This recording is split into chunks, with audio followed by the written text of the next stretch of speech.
Story time. I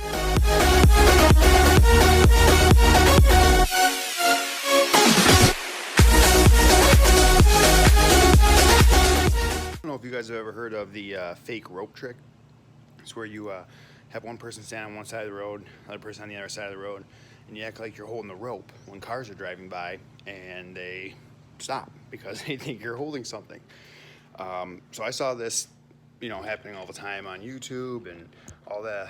There was like vines about it and whatnot. So one day, me and my buddy are shoveling the driveway, and I was like, "Hey man, I've seen this fake rope trick. We should try it out." He goes, "Okay."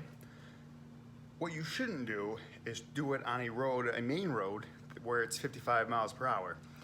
Every video I ever saw was, on back roads or, cul-de-sacs, 35 mile an hour, 30 miles an hour. Middle of winter, we're shoveling the driveway because there was a storm, so the roads are already shitty. And here's two, I think we're 16 maybe, 16-year-olds walking out to do the fake rope trick.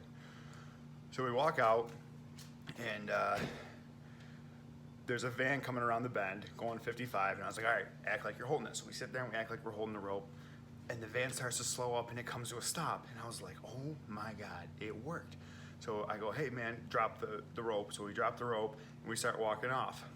A couple more cars go by, and all of a sudden I hear screeching and like a smash, and I turned and looked, and the van that originally stopped again, and the car behind them, coming up behind them, veered off into the snowbank, and then the car coming the other way, I don't know what happened because I didn't really see it, but they were sideways in the road.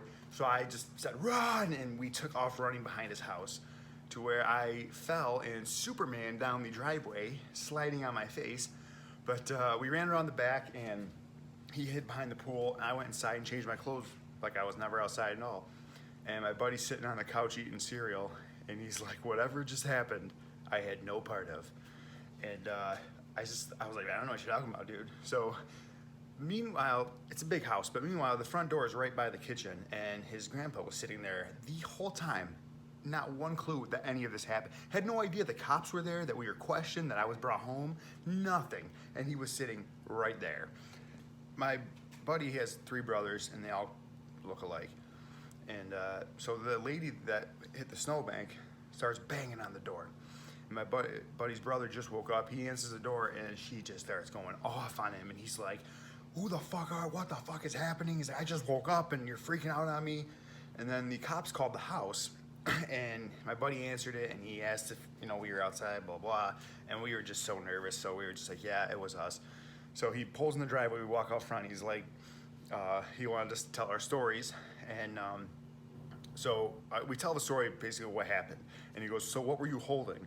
And we were like, we weren't holding anything.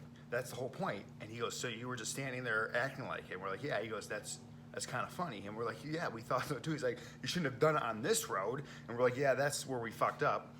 But so we were super honest with him. And so he called his chief. He actually called his boss, the chief or whatever, and told him the story. And you could hear him laughing on the phone. Like, it was funny. Like, he goes, why would people stop? And we're like, we don't know. That's why we tried it, and it worked. Even if we were holding something, if you hit us, you would, like, not your fault. Like, we're, causing a disruption in traffic. That's why we get in trouble. But anyways, the cop said this lady is complaining her neck hurts. It's broken, yet she ran over to bang on the door, and she was just going to sue the piss out of us, he said. And so he took our statements each, and he said, you guys have been really honest with me, so we're going to work with you. And I said, Grandpa still doesn't know anything, right? Like, you go up the stairs, kitchen right there, you can see everything happening. He's like around the corner in a chair, no idea. So he goes, I said, can you bring me home? My parents aren't going to believe this until I get my court papers in the mail. And he's like, you want me to bring you home? And I was like, yeah, it'd be better to explain. He goes, well, out of the 10 years I've been doing this, you're the first person to ever ask me to bring you home. And so he puts me in the back of the car, and he's going to back out. And the lady that went into the ditch, she comes running up to the back of the car, freaking out. And he got mad. He's like, you need to back off, lady. And she's like, they belong in jail, blah, blah, blah.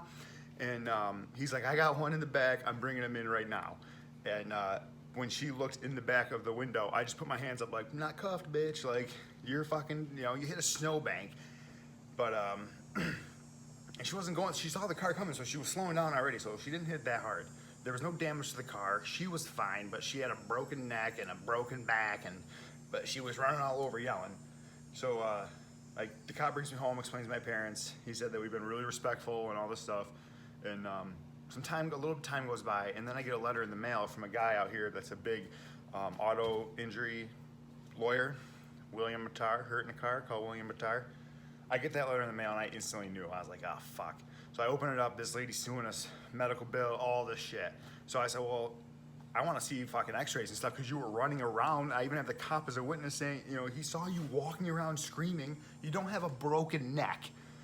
So then this investigator guy comes to each of our houses with a tape recorder and does all that, you know, the whole story again, blah, blah, blah, blah, blah. And at the very end, he tells us that it's pretty much over. And I was like, what do you mean? He goes, apparently, she was following too closely, which I don't know how that happened because he stopped once and she wasn't there, and then he pulled up and stopped again for some reason. He didn't have to stop again in the middle of the road. If he was gonna yell at us, he could have just pulled over, but he stopped right in the middle of the road. And but she did have a lot of time to stop. Like you have a good quarter mile, like around after the bend, to see a car sitting in the middle of the road. But ended up she got a ticket or something, and everything was dropped and dismissed. She had no proof that she heard anything, and the cops were on our side and everything. But it was just it was the only time I've almost got arrested. I've never been arrested, but it was definitely a crazy story. We still tell it all the time. It's been 15, 20 years. Not 20 years. It's been almost 15 years probably. But it's just a good story. It's funny. And but it's just to know, if you're going to do the fake rope trick, make sure you're on just like a little town back road, 35 miles an hour. Anything over 40, don't do it because you could end up in jail or sued from William Matar. Anyways, thanks for listening to my story. I hope you enjoyed it. You should smash that thumbs up button if you liked it, and subscribe and share. Thanks a lot.